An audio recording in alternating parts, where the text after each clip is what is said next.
천지에 있는 이름 중 귀하고 높은 이름, 주나시기 전 지으신 구주의 이름 예수.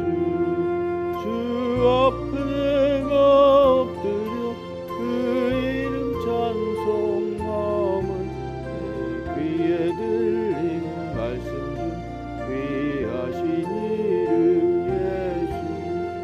주 십자가에 달릴 때 명패에 쓰인 대로 저 유대인의 왕이요 곧 우리 왕이시라. 주 앞에 내가 엎드려 그 이름 찬송함은 내 귀에 들린 말씀 중 귀하신 이름 예수. 지금도 살아계셔서 언제나 하시는 일, 나 같은 죄인 부르사 참 소망 주시도다.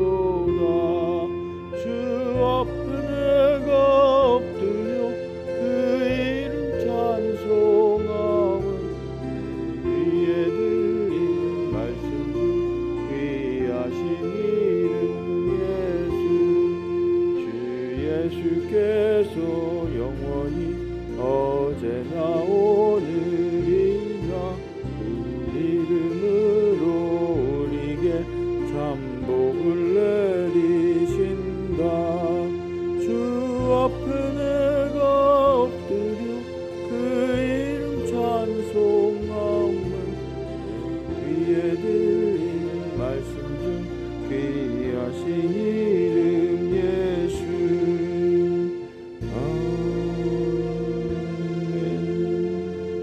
사무엘하 12장 1절에서 6절까지 말씀을 보도록 하겠습니다.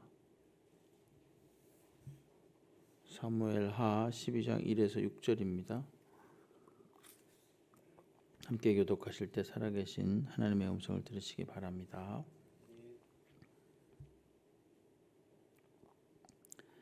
여호와께서 나단을 다윗에게 보내시니 그가 다윗에게 가서 그에게 이르되 한 성읍에 두 사람이 있는데 한 사람은 부하고 한 사람은 가난하니 가난한 사람은 아무것도 없고 자기가 사서 기르는 작은 암양 새끼 한 마리뿐이라. 그 암양 새끼는 그와 그의 자식과 함께 자라며 그가 먹는 것을 먹으며 그의 잔으로 마시며 그의 품에 누움으로 그에게는 딸처럼 되었거늘.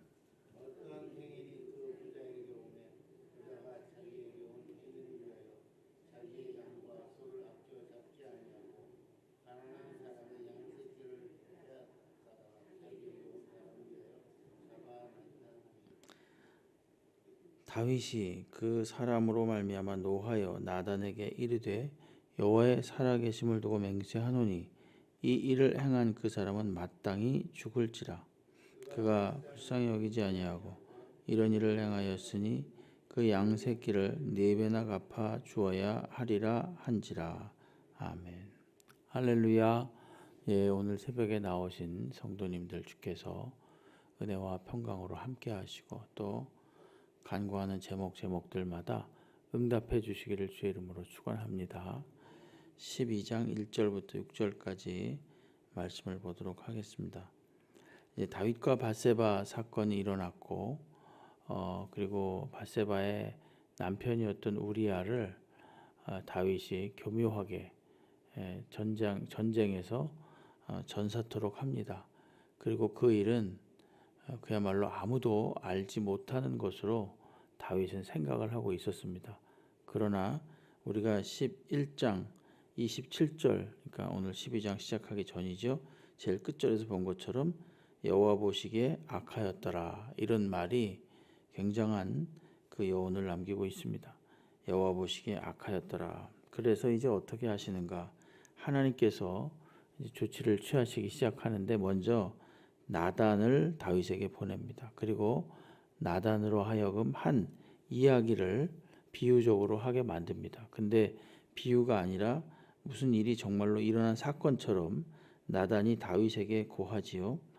부자가 있고 가난한 사람이 있었다. 그런데 부자는 양과 소가 엄청나게 많지만 가난한 자는 어려서부터 마치 가족처럼 키우고 자란 암, 양, 새끼 한 마리뿐이었다. 이렇게 이야기를 합니다. 그러니까 얼마나 애지중지했겠습니까? 그리고 얼마나 귀하게 여겼겠습니까? 그런데 그렇게 모든 것이 부족해서 모든 것에 부족함이 없었던 이 부자가 힘으로 자기네 집에 온 손님을 대접하기 위해서 힘으로 이 암양 새끼를 가난한 자에게로부터 빼앗습니다. 그리고 그것을 가지고 가서 자기에게 온 이 손님을 대접합니다. 이 이야기를 듣다가 다윗이 화가 머리끝까지 치미는 거죠. 도대체 그 자가 누구인가? 5절 보면은 다윗이 그 사람으로 말미암아 노하여 나단에게 이르되 여호와의 살아계심을 두고 맹세하노니 이 일을 행한 자는 마땅히 죽을 것이다. 내가 가만히 내버려 두지 않겠다. 이렇게 다윗이 크게 분노합니다. 그러면서 그가 한 말은 6절에 보면 그가 불쌍히 여기지 아니하고 이런 일을 행하였으니 그 암양 새끼를 4배나 갚아주어야 할 것이다. 이렇게 다윗이 이야기를 합니다. 여기서 오늘 12장 1절부터 6절 우리가 읽은 본문의 내용인데 여기서 제일 중요한 말씀은 뭐냐면은 6절에 나오는 그가 불쌍히 여기지 아니했다라고 하는 말입니다. 그가 불쌍히 여기지 아니하였다. 하나님께서 우리를 불쌍히 여겨 주셔서 당신의 아들 예수 그리스도를 보내어 주시고 죄에 매여서 신음하던 자들을 죄로부터 해방시키시고 당신의 자녀로 삼으시고 천국으로 인도하셨습니다. 그 이유는 우리를 불쌍히 여기셨기 때문입니다. 그렇기 때문에 성도된 입장에서 성도는 당연히 하나님이 우리를 불쌍히 여기셨던 것처럼 우리도 내게 붙여주신 사람들을 불쌍히 여기는 것이 합당하다는 것이죠. 네. 불쌍히 여기는 마음, 이것이 바로 하나님의 마음입니다. 네. 불쌍히 여기지 아니하고 냉정하고 냉혹하고 그저 아무렇지도 않게 옆에 있는 불행에 대해서, 사람의 불행에 대해서 그리고 어려움에 대해서 못 본 척하는 것은 하나님의 사람으로서 합당하지 않은 것입니다.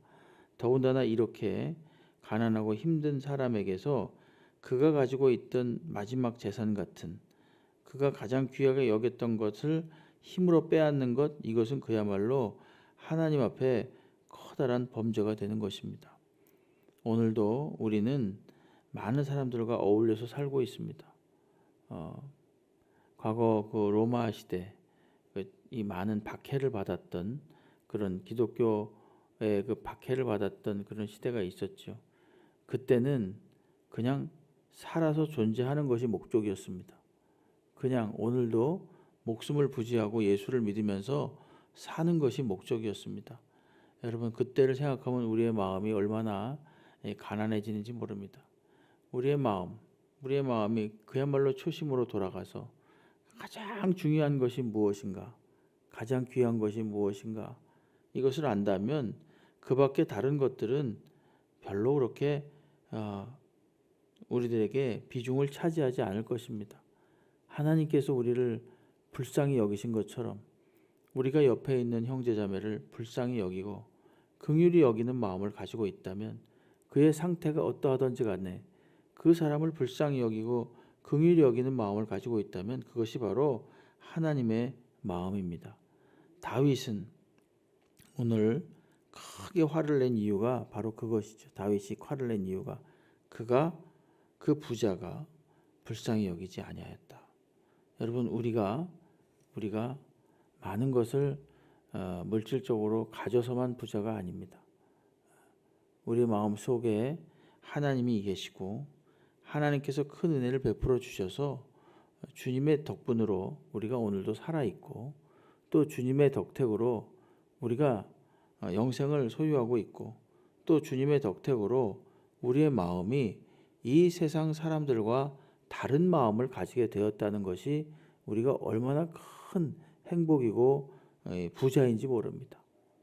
여러분, 우리의 마음을 다시 한번 하나님께로 향하는 마음이 되게 하시고 정말 주를 위해서 살고 또 주님께서 말씀하신 대로 내게 붙여진 이웃들을 사랑하고 불쌍히 여기는 마음을 가지고 오늘도 살아가는 그런 저희가 되기를 주님의 이름으로 축원합니다.